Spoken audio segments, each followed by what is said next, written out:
برادران اسلام، یعنی بچوں، جیسے کہ آپ کو بھی بتایا بھی گیا کہ آج 15 اگست ہے اور آج ہمیں انگریزوں کی غلامی سے آزاد ہوئے 75 سال ہو چکے ہیں اور بڑی خوشی اور مسرت کا مقام ہے کہ الحمدللہ ہم ہر سال اس کا جشن مناتے ہیں اور اس بات سے بھی کوئی انکار نہیں ہے کہ اس سال ہم بہت زیادہ اتساہ کے ساتھ اور زبردست خوشی کے ساتھ ہم اس پرمسرت موقع کو انجام دے رہے ہیں اور اس کو انجوائے کر رہے ہیں۔ اللہ کا بڑا کرم ہے کہ اس ملک پر انگریز آئے اور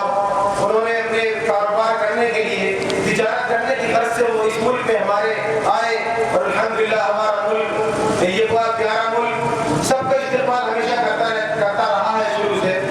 وہ آئے اور انہوں نے آگے تجارت کے اور کاروبار کے نام پر آہستہ آہستہ ہمارے ملک کو قیمت کی طرح کھانا شروع کر دیا اور دیکھتے ہی دیکھتے وہ پورے ملک پر قابض ہو گئے۔ تقریباً 100 سال سے اوپر ہم اس آزادی کے لیے جدوجہد کرتے رہے۔ ٹیپو سلطان سے لے کر 1857 1947 تک ایک لمبی مدت ہے جس میں ہم مستقل ان کے ساتھ جنگ میں رہے ہیں اور ہر طریقے سے ہر طرف سے کہیں نہ کہیں ہر انسان اپنی طرف سے محنت کرتا رہا اور آزادی کے لیے لڑتا رہا۔ بے پناہ لوگوں نے، ہزاروں کی تعداد میں لوگوں نے قربانیاں پیش کی۔ علماء نے بہت بڑی تعداد میں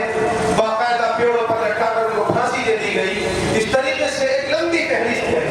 لیکن حقیقت یہ ہے کہ ہم سب اپنے اپنے طور پر محنت کرتے رہے۔ پورے ہندوستان میں ہر طبقے، ہر مذہب اور ہر طرح کے لوگوں نے جس طرح محنتیں کی،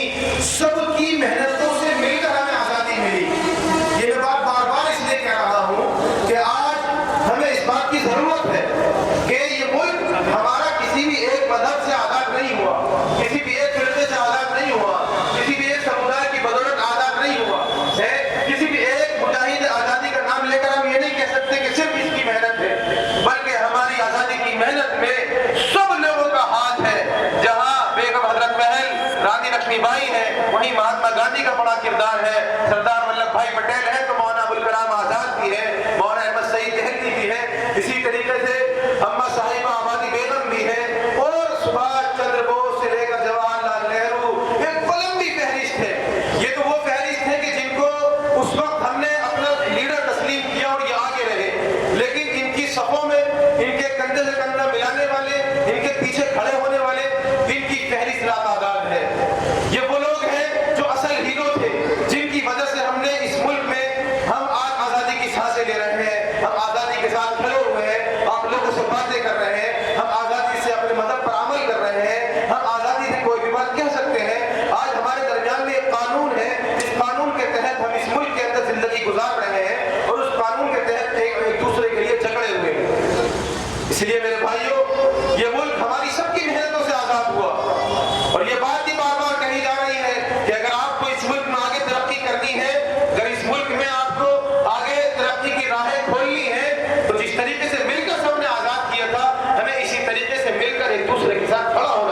اس لیے